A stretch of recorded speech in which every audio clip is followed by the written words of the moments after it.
नमस्कार। कर्माबाई महाविद्यालय की इस 40वीं भूगोल विषय की ऑनलाइन कक्षा में आपका एक बार फिर स्वागत है। विद्यार्थियों, हमारा जो टॉपिक चल रहा था वो पिछली बार सूर्यातप चल रहा था 39वीं कक्षा के अंदर, और इस सूर्यातप के बारे में हमने विस्तार से पढ़ा था। सूर्यातप क्या है? ये एक सौर्यिक विकिरण है जो धरातल पर ऊर्जा के रूप में तापमान की प्राप्ति होती है।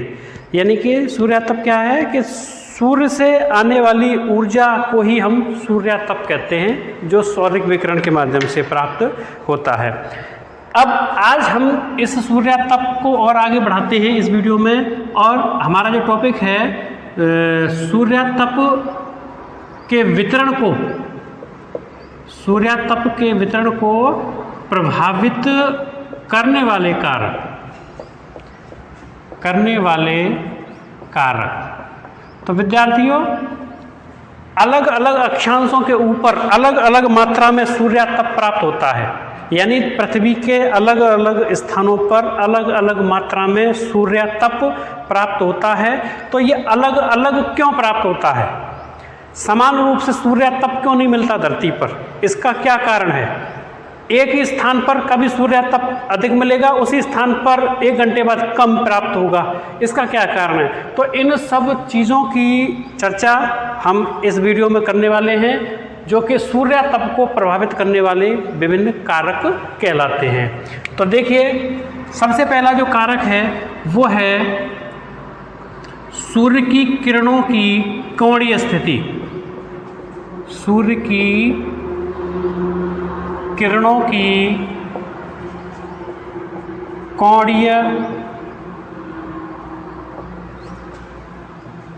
कोणीय स्थिति। तो देखिए, सूर्य की जो किरणें हैं वो धरातल पर कुछ स्थानों पर लंबवत पड़ती हैं और कुछ स्थानों पर तिरछी पड़ती हैं। आप देखिएगा, जब पृथ्वी जो है 23.5 डिग्री अपने अक्ष पर झुकी हुई है, ये भूमध्य रेखा है, ये कर्क रेखा है और ये मकर रेखा है। मान के चलिएगा सूर्य की स्थिति यहाँ पर है, तो सूर्य की सीधी किरणें कहाँ पड़ती हैं? मकर रेखा पर पड़ रही हैं। लेकिन कर्क रेखा के ऊपर तिरछी किरणें पड़ रही हैं। तो जिस स्थान पर किरणें तिरछी पड़ती हैं, उस स्थान पर तिरछी किरणें पड़ने के कारण तापमान क्या होगा? कम प्राप्त होगा। और जहाँ पर सीधी किरणें पड़ रही हैं वहाँ पर तापमान अधिक प्राप्त होगा। तो सीधी सी बात है कि सूर्य की किरणों की कोणीय स्थिति, यानी कि सीधी किरणें जो हैं वो तो तापमान अधिक प्रदान कर रही हैं और तिरछी किरणें तापमान कम प्रदान कर रही हैं। अगर ये पृथ्वी घूम करके इधर आ जाती है, मान के चलिएगा 6 माह बाद पृथ्वी की स्थिति ये हो जाती है, और भूमध्य रेखा, मकर रेखा और कर्क रेखा। अब सूर्य की सीधी किरणें कहाँ पड़ेंगी? कर्क रेखा पर पड़ेंगी, जबकि इस मकर रेखा पर सूर्य की किरणें तिरछी हो गई। अब यहाँ पर सूर्यातप कम मात्रा में प्राप्त हो रहा है। तो सूर्य के सापेक्ष पृथ्वी की जो अक्षांशीय स्थिति है वो किरणों की कोणीय स्थिति को प्रभावित करती है। तो आप समझ गए होंगे इस बात को कि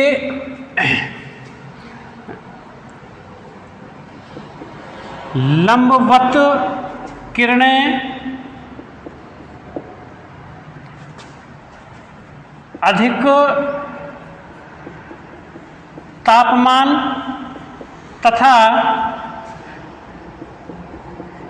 तिरछी किरणें कम तापमान की जगह में सूर्यातप कह दूं तो कोई बात नहीं, सूर्यातप प्रदान करती हैं। ठीक है, जो सीधी किरणें हैं सीधी पड़ेंगी वो अधिक मात्रा में। अरे भाई, टॉर्च की तरह मान के चलिए, सीधी टॉर्च लगाएंगे आप तो रोशनी ज़्यादा आएगी, तिरछी टॉर्च लगाएंगे तो रोशनी कम आएगी। मैं यहाँ पर सीधी टॉर्च लगाता हूँ, यूँ करके सीधी टॉर्च लगाता हूँ तो फॉक्स ये बनेगा, और मैं टॉर्च को तिरछा कर देता हूँ तो फॉक्स इस प्रकार से जाएगा, ऐसे। इस प्रकार से जाएगा, यानी कि ये टॉर्च का फोकस फैल जाएगा, यानी तिरछेपन में रोशनी तो टॉर्च में उतनी ही है, चाहे इतने एरिया को कवर करे या इतने एरिया को कवर करे। कम एरिया को कवर करेगी रोशनी तो वहां पर ज्यादा रोशनी होगी। कमरे के अंदर एक बल्ब लगा दें हम, छोटा सा बल्ब लगाते हैं, कमरा बड़ा है तो वो छोटा सा बल्ब उतनी रोशनी नहीं देगा कमरे में, उस छोटे से बल्ब को छोटे से कमरे में लगाएंगे तो वो पर्याप्त रोशनी देगा। तो रोशनी तो उतनी ही है उस बल्ब के अंदर, छोटा कमरा होगा तो कम एरिया को कवर करना पड़ेगा रोशनी को। तो इसी प्रकार से तिरछी किरणें जो होती हैं वो अधिक एरिया को कवर करती हैं, अधिक क्षेत्र पर फैल जाती हैं, है ना। और दूसरी बात, क्षेत्र भी अधिक हो गया, क्षेत्र भी अधिक हो गया, और इसके अलावा दूरी भी ज़्यादा, वायुमंडल भी ज़्यादा कवर करना पड़ेगा। यहाँ वायुमंडल कम कवर करना पड़ता है, यहाँ वायुमंडल ज़्यादा कवर करना पड़ेगा। तो यहाँ पर हमने लिख दिया वायुमंडल भी कवर करना पड़ेगा, यानी अधिक वायुमंडल को पार करके जाना पड़ेगा। जब अधिक वायुमंडल को पार करके जाना पड़ेगा तो सूर्य तप कम हो जाएगा। तो ये आप समझ गए होंगे, है ना। और जैसे जैसे ध्रुवों की ओर जाते हैं, यानी कि ध्रुवों की ओर क्या हो जाता है, तिरछापन बढ़ता है, तिरछापन बढ़ता है। ये इंपॉर्टेंट बात है, ये ध्यान रखना। जितना ध्रुवों की ओर जाएंगे उतना ही तिरछापन, यानी यहाँ पर जाएंगे तो और तिरछी हो जाएंगी, यहाँ जाएंगे तो और तिरछी हो जाएंगी किरणें, है ना। भूमध्य रेखा पर 365 दिन तक सूर्य की किरणें लंबवत ही रहती हैं। जब उत्तरायण होता है सूर्य तो कर्क रेखा पर सूर्य की किरणें सीधी पड़ती हैं, जबकि मकर रेखा पर यानी दक्षिणी गोलार्ध में तिरछी किरणें पड़ती हैं। तो इस प्रकार से सूर्य के उत्तरायण और दक्षिणायन होने पर उत्तरी गोलार्ध और दक्षिणी गोलार्ध में सूर्य की किरणों की स्थिति बदलती चली जाती है। तो ये आपकी समझ में आ गई होगी बात। इसके बाद में फिर दूसरा कारण, पहला कारण ये हो गया सूर्य की किरणों की कौन स्थिति, प्रभावित करने वाला कारक है पहला। अब दूसरे कारक की चर्चा करते हैं। आप इसका स्क्रीनशॉट ले लीजिएगा, मैं आगे बढ़ता हूं।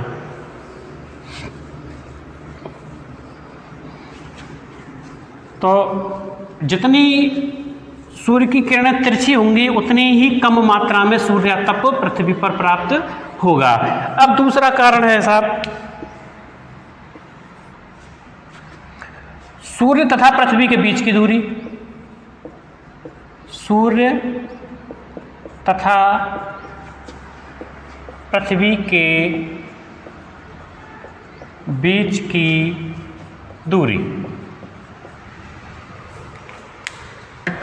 सर्दियों में जब हम आग जलाते हैं तापने के लिए, जब हम सर्दियों में आग जलाते हैं तापने के लिए, तो हम हाथ को सेकते हैं, तो हाथ हम आग के पास ले जा करके सेकते हैं। जितना हाथ को आग के पास ले जाते हैं उतना ही तापमान हमको ज़्यादा मिलता है, और जितना हम आग से दूर लेके जाएंगे अपने इन हाथों को उतना ही तापमान हमको कम प्राप्त होता है। तो तापमान कम प्राप्त हो रहा है, उसका कारण क्या है, हम आग से दूर हैं, और नज़दीक हैं, पास हैं आग के, तो तापमान ज़्यादा प्राप्त होगा। उसी तरह पृथ्वी और सूर्य के बीच की दूरी जो है वो भी प्रभावित करती है। अगर पृथ्वी, देखिए ये सूर्य है मान के चलिए, सूर्य, और सूर्य के चारों तरफ पृथ्वी जो है परिक्रमा करती है, सूर्य के चारों तरफ पृथ्वी जो है परिक्रमा करती है। तो आप ये मान के चलिएगा कि जो 365 दिन होते हैं, 365 दिन में सूर्य और पृथ्वी के बीच की दूरी समान नहीं होती है, ये दूरी घटती बढ़ती रहती है। पृथ्वी जो है एक समान वृत्ताकार मार्ग पर सूर्य की परिक्रमा नहीं करती, अंडाकार मार्ग पर परिक्रमा करती है। बिल्कुल इसी फॉर्मेट में ये अंडाकार मार्ग है। तो एक टाइम तो ऐसा होता है कि सूर्य जो है पृथ्वी, ये पृथ्वी में दर्शा देता हूँ यहाँ पर, सूर्य जो है पृथ्वी के नज़दीक होता है, और एक समय ऐसा आता है कि सूर्य पृथ्वी से दूर होता है। ये यहाँ पर पृथ्वी को दर्शा देता हूँ मैं। इस स्थिति में सूर्य जो है पृथ्वी से दूर हो जाता है, और इस स्थिति में सूर्य पृथ्वी के पास आ जाता है। इन दोनों स्थितियों को हम नाम से जानते हैं। एक को कहते हैं उपसौर, ये उपसौर की स्थिति है, और जो दूर है उसको कहते हैं अपसौर, यानी कि एपिहीलियन एपिहीलियन और पेरिहीलियन, एपिहीलियन और पेरिहीलियन। तो देखिए उपसौर की स्थिति जो होती है वहाँ सूर्य और पृथ्वी के बीच की दूरी कितनी रह जाती है, वो रह जाती है 14.70 करोड़ किलोमीटर, 14.70 करोड़ किलोमीटर। और जब अपसौर की स्थिति आती है तो ये दूरी हो जाती है 15.20 करोड़ किलोमीटर, ये हो जाती है 15.20 करोड़ किलोमीटर। यानी कि एक टाइम तो ऐसा आता है कि सूर्य और पृथ्वी के बीच की दूरी ज़्यादा होती है, और एक टाइम ऐसा आता है कि सूर्य और पृथ्वी के बीच की दूरी कम होती है। तो जो दूरी कम होती है उसको उपसौर कहते हैं, और जो दूरी ज़्यादा होती है उसको अपसौर कहते हैं। उपसौर को पेरिहीलियन कहते हैं और अपसौर को एपिहीलियन कहते हैं। अपसौर वाली जो स्थिति है ये कब आती है, 4 जुलाई को आती है, 4 जुलाई को आती है। जबकि उपसौर वाली स्थिति जो है वो 3 जनवरी को आती है, ये स्थिति 3 जनवरी को आती है। इसके अलावा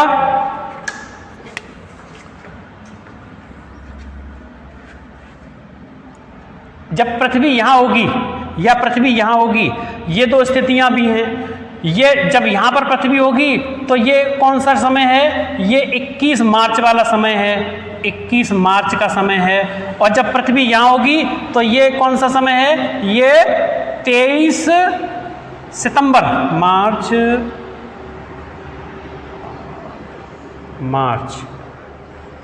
अप्रैल मई, जनवरी फरवरी मार्च अप्रैल मई जून जुलाई अगस्त सितंबर, 23 सितंबर की स्थिति, ये स्थिति होती है 23 सितंबर की। 21 मार्च वाली जो स्थिति है इसको कहते हैं हम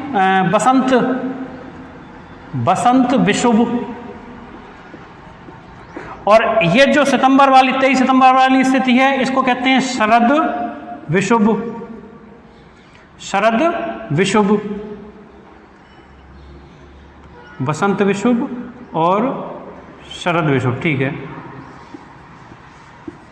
तो इस प्रकार से 21 मार्च और 23 सितंबर को सूर्य जो है भूमध्य रेखा पर लंबवत चमकता है। यहां मैं लिख देता हूं भूमध्य रेखा पर, इन दोनों स्थिति में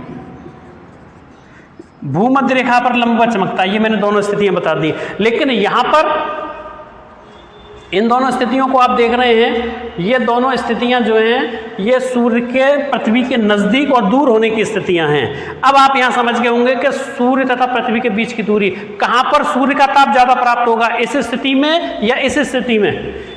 स्वाभाविक सी बात है, इस स्थिति में ज़्यादा सूर्य का ताप प्राप्त होगा। लेकिन अधिकांश लोग ये कहते हैं कि पृथ्वी नज़दीक हो जाती है सूर्य के तो गर्मी हो जाती है, और दूर हो जाती है तो सर्दी हो जाती है। ऐसा नहीं है, ठीक है। इस वजह से कर्क रेखा, आप देखिए यहाँ पर देखिएगा, ये 3 जनवरी की स्थिति है, सूर्य की 3 जनवरी की स्थिति है, जबकि हमारे यहाँ सर्दी पड़ती है जनवरी के माह में। तो अगर नज़दीक सूर्य पास में आ रहा है, नज़दीक आ रहा है पृथ्वी के सूरज, तो फिर हमारे यहाँ सर्दी की जगह गर्मी पड़नी चाहिए, लेकिन हमारे यहाँ सर्दी पड़ती है बहुत ज़्यादा, है ना। तो ऐसा नहीं है कि कर्क रेखा पर हमारा देश स्थित है तो सूर्य के पृथ्वी के पास आ जाने के कारण ही गर्मी होती है, ऐसा नहीं है। हाँ, कुछ फर्क जरूर पड़ता है कि 7% तापमान का फर्क जरूर पड़ता है। अगर ये बीच में होता ना, बीच में सूरज होता, जितना इधर है उतना ये बीच में होता, तो 7% तापमान ज़्यादा प्राप्त होता। अगर 7% तापमान ज़्यादा प्राप्त होता इस क्षेत्र में, इस वाले एरिया में, और 7% कम प्राप्त होता यहाँ पर। तो इस प्रकार से केवल 7% का फर्क पड़ जाता है ओनली सूर्य के नज़दीक और दूर होने से। केवल पृथ्वी की जो अक्षांशीय झुकाव है 23.5 डिग्री का, उसके कारण ऋतु परिवर्तन होती है, सर्दी गर्मी उस कारण से आती हैं। सूर्य के इस स्थिति के कारण के सूर्य अपसौर की स्थिति में या उपसौर की स्थिति में इससे कोई खास फर्क नहीं पड़ता, केवल 7% का फर्क पड़ता है। और इसी 7% के कारण उत्तरी गोलार्ध में दक्षिणी गोलार्ध की अपेक्षा 7% सूर्य ताप कम प्राप्त होता है। तो आप समझ गए होंगे कि सूर्य और पृथ्वी के बीच की दूरी के कारण भी सूर्यताप की स्थिति या सूर्यताप की मात्रा प्रभावित होती है। पृथ्वी अंडाकार मार्ग पर है, ये अंडाकार मार्ग पर है, सूर्य की परिक्रमा करती रहती है, ठीक है। अपसौर और उपसौर की स्थितियां आ जाती हैं।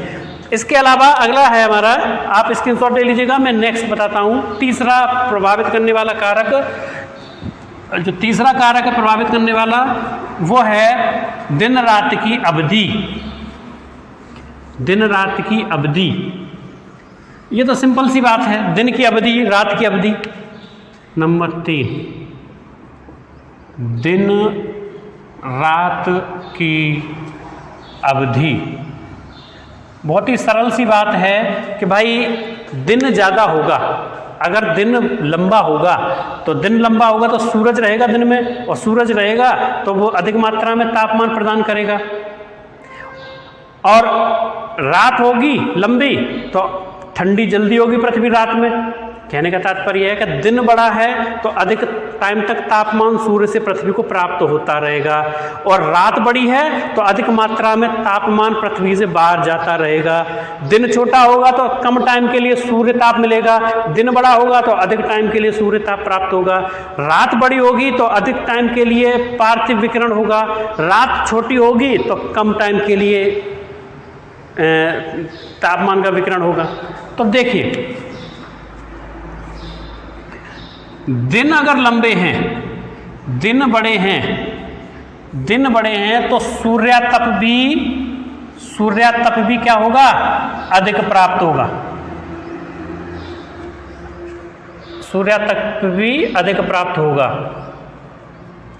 और यदि इसके विपरीत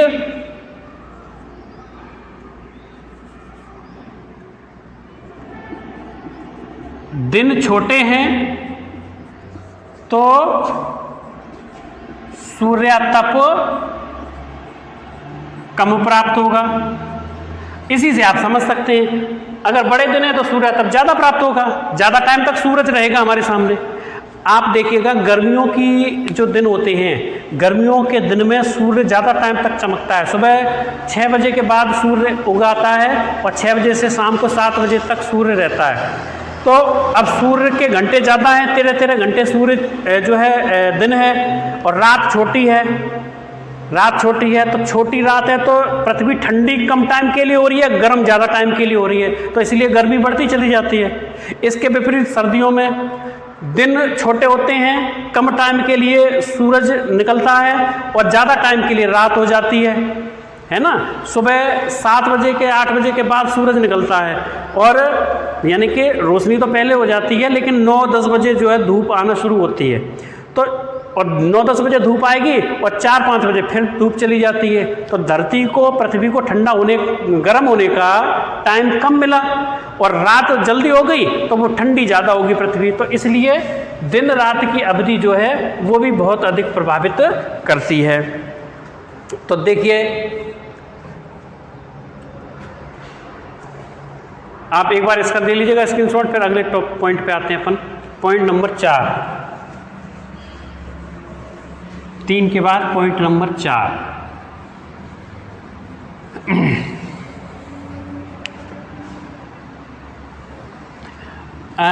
वायुमंडल की पारदर्शिता।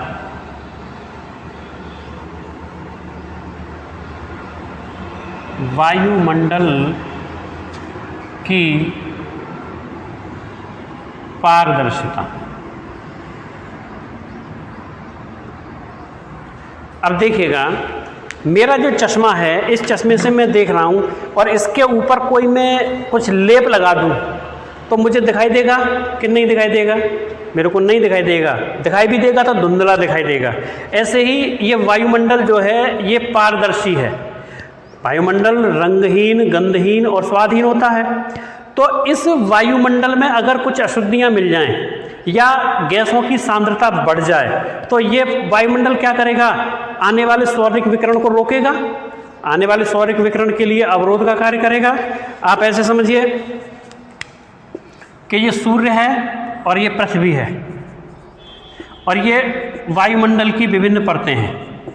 इस वायुमंडल में धूल, मिट्टी, गैसें जलवाष्प, धुआं, कालिख,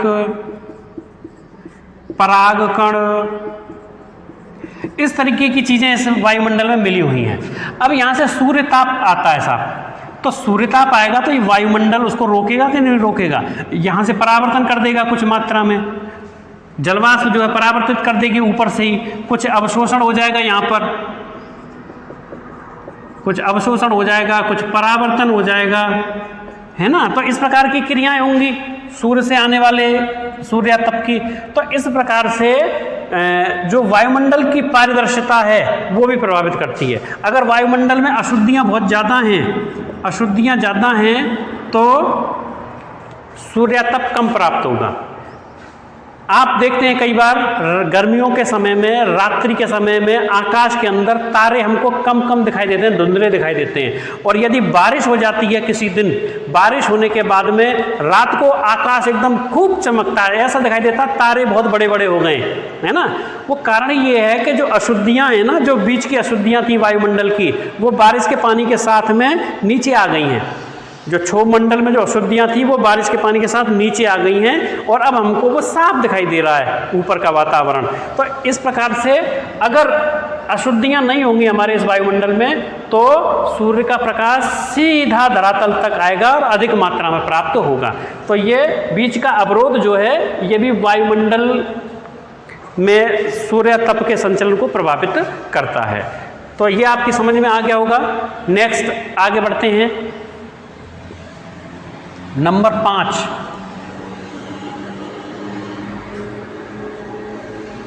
ये जो वायुमंडल में जो अवरोध है ना, ये मोटी चादर के रूप में जो वायुमंडल है ये क्या करता है? ये सूर्यातप के लिए अवरोध का कार्य करता है, उसको रोकता है। अब नंबर 5 है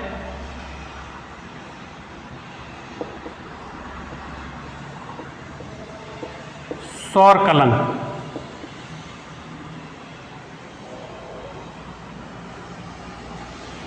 सौर कलंक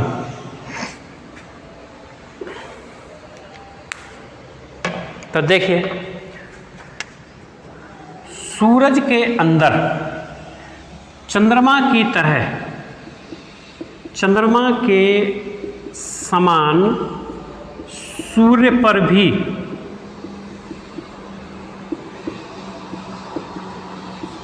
कलंक होते हैं। चंद्रमा पर वो धब्बे से दिखाई देते हैं ना, ऐसे ही सूर्य पर भी कलंक होते हैं। लेकिन चंद्रमा के जो धब्बे हैं जो वो एक्चुअली क्या है, वहाँ पर बहुत ऊंचे ऊंचे पर्वत हैं, वहाँ की स्थलाकृति ही है, वो घाटियाँ वगैरह वो दिखाई देती हैं हमको धब्बे के रूप में।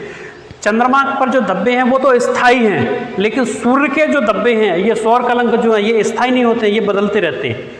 इनका जो समय है सौर कलंक का वो बताते हैं कि 11 वर्ष का इनका चक्र होता है, 11 वर्ष में ये बनते बिगड़ते रहते हैं। तो इस प्रकार से चंद्रमा के समान सूर्य पर कलंक दिखाई देते हैं। उन सौर कलंकों के कारण क्या होता है, जब सौर कलंक होते हैं, सौर कलंक की स्थिति में, सौर कलंक के समय अधिक मात्रा में ऊर्जा का विकिरण होता है। जो सौर्यिक विकिरण है, सूर्य से जो विकिरण आता है वो अधिक मात्रा में आता है। ये जो कलंक होते हैं ना, धब्बे से बन जाते हैं, है ना, ये धब्बे से जितने ज़्यादा होते हैं उतनी ही मात्रा में, उतनी अधिक मात्रा में सूर्य से विकिरण अधिक होगा, यानी कि विकिरण ज़्यादा होगा, यानी ऊर्जा ज़्यादा मात्रा में आएगी और पृथ्वी को सूर्यताप उतना ही अधिक प्राप्त होगा। यानी जितने कलंक उतनी ज़्यादा ऊर्जा प्राप्त होगी, जिसका कि हमारे वायुमंडल पर, जलवायु पर, कई चीज़ों पर प्रभाव पड़ता है, जीव जंतु भी प्रभावित होते हैं। तो ये सौर कलंक क्या है, ये एक 11 वर्षीय चक्रीय व्यवस्था है। और जब ज़्यादा सूर्यातप प्राप्त होगा तो जलवायु पर हमारे बहुत अधिक प्रभाव पड़ता है। तो इस प्रकार से विद्यार्थियों ये 5वां कारक भी हमारा क्लियर हो गया है। और इसके अलावा मैं एक आपको टेबल और बताना चाहूँगा। टेबल के अंदर मैं आपको ये बताना चाहूँगा कि कितने कितने अक्षांश पर कितने कितने घंटे का दिन होता है। तो ये एक बार स्क्रीनशॉट ले लीजिएगा, फिर मैं आगे बढ़ता हूँ। बहुत ही इंपॉर्टेंट टेबल है एक, इससे भी धरातल के ऊपर सूर्य ताप के वितरण पर प्रभाव पड़ता है। तो देखिए इस टेबल में अपन क्या करते हैं, टेबल का एक ग्लोब ही बना लेते हैं यहाँ पर, इससे और अच्छा समझ में आ जाएगा आपको। ये मान के चलिएगा मैंने एक 0 डिग्री अक्षांश बनाया, और 0 डिग्री अक्षांश के साथ साथ और भी अक्षांश में बना देता हूँ। 0 डिग्री, फिर 17 डिग्री, 17 डिग्री, 17 डिग्री के साथ साथ फिर इसके ऊपर 41 डिग्री, 41 डिग्री के बाद में फिर 49 डिग्री, 49 डिग्री के बाद में फिर 63 डिग्री, फिर 67 डिग्री, 67, 67 डिग्री के बाद में फिर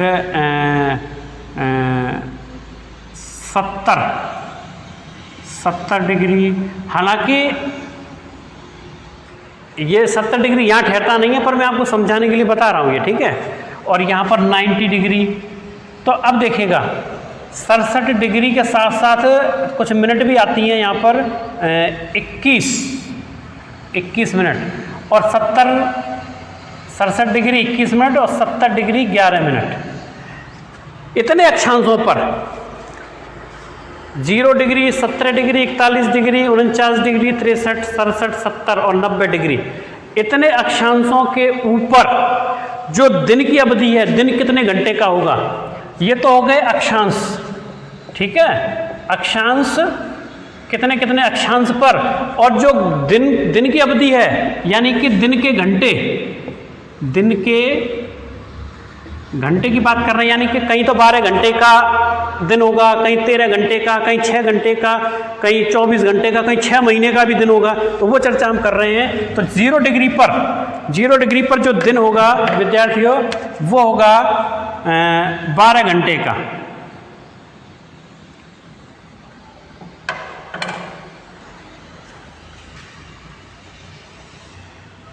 दिन के घंटे नहीं, दिन की अवधि है, दिन की अवधि यानी कितनी अवधि का दिन होगा। तो भूमध्य रेखा पर 12 घंटे का दिन होगा, भूमध्य रेखा पर 12 घंटे का दिन है 0 डिग्री पर, ठीक है। हर स्थिति में 12 घंटे का दिन होगा, और 17 डिग्री के ऊपर 13 घंटे का दिन होगा। 17 डिग्री के ऊपर 13 घंटे का दिन होता है। सूर्य दक्षिणायन हो जाएगा तो 13 घंटे की रात हो जाएगी, और सूर्य उत्तरायण होगा तो 13 घंटे का दिन हो जाएगा। तो इसको हम दिन और रात दोनों लिख देंगे, दिन एवं रात की अवधि।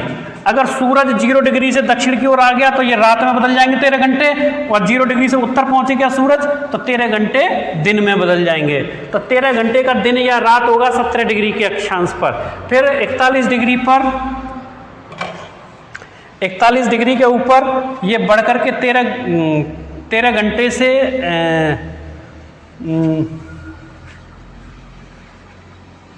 13 घंटे से 41 डिग्री पर कितना हो जाएगा, ये हो जाएगा साहब आपका 15 घंटे का, 15 घंटे का। फिर 49 डिग्री पर जो दिन या रात होगा वो हो जाएगा 16 घंटे का। फिर 63 डिग्री पर 16 घंटे से बढ़कर के ये हो जाएगा 20 घंटे का। 20 घंटे से 67 डिग्री 21 मिनट, 67 डिग्री 21 मिनट पर जाकर के ये कितना हो जाएगा, फिर 20 घंटे से बढ़कर के ये हो जाएगा 24 घंटे का, यानी 24 घंटे का दिन होगा या रात होगा। ये सूर्य के उत्तरायण और दक्षिणायन होने पर है, ये ध्यान रखना। अगर सूरज भूमध्य रेखा से उत्तर की ओर जाता है, कर्क रेखा पर लंबवत चमकता है, उस समय 24 घंटे का दिन होगा 67 डिग्री 21 मिनट पर। और यदि सूर्य जो है दक्षिणायन है तो 24 घंटे की रात होगी 67 डिग्री 21 मिनट अक्षांश के ऊपर। अब 70 डिग्री 11 मिनट अक्षांश पर जो दिन या रात है वो क्या हो जाएगा, 1 माह का हो जाएगा। और 90 डिग्री पर जाकर के दिन या रात 6 माह की हो जाएगी। तो इस प्रकार से विद्यार्थियों ये भी एक फैक्ट है जो सूर्य तप के वितरण को प्रभावित करता है। सूर्य की दक्षिणायन स्थिति हो जाएगी तो ये रात में बदल जाएगा, इतनी बड़ी रातें होने लगेंगी उत्तरी गोलार्ध में, और सूर्य उत्तरायण है तो ये दिन में बदल जाएगा।